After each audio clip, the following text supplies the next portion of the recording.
Hai, Assalamualaikum. Bertemu lagi dalam video kali ni.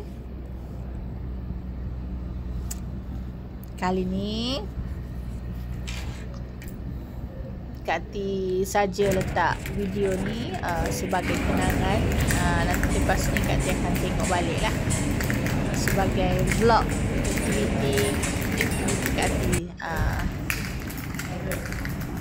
So hari ni Kak Ti ada appointment. Assalamualaikum.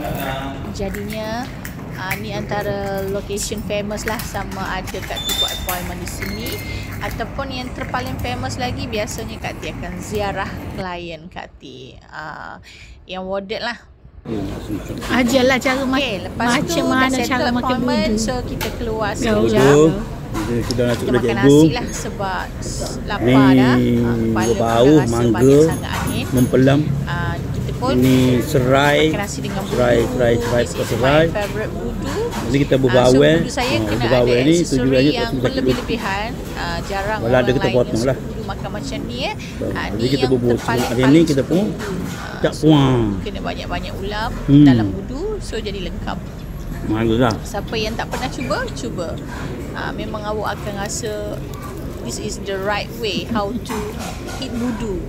Gitu kecik Kelantan. Okey, lepas tu kita pun dah settle makan, apa lagi kita pun pergi cari ambil klien pisah. kita.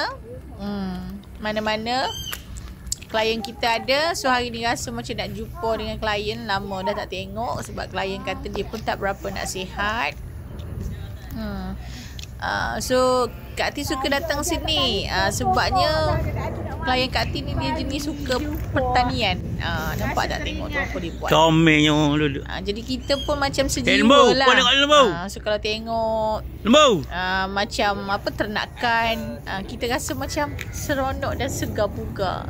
Because jiwa biologi kita tu masih segar bugar, sentiasa segar bugar.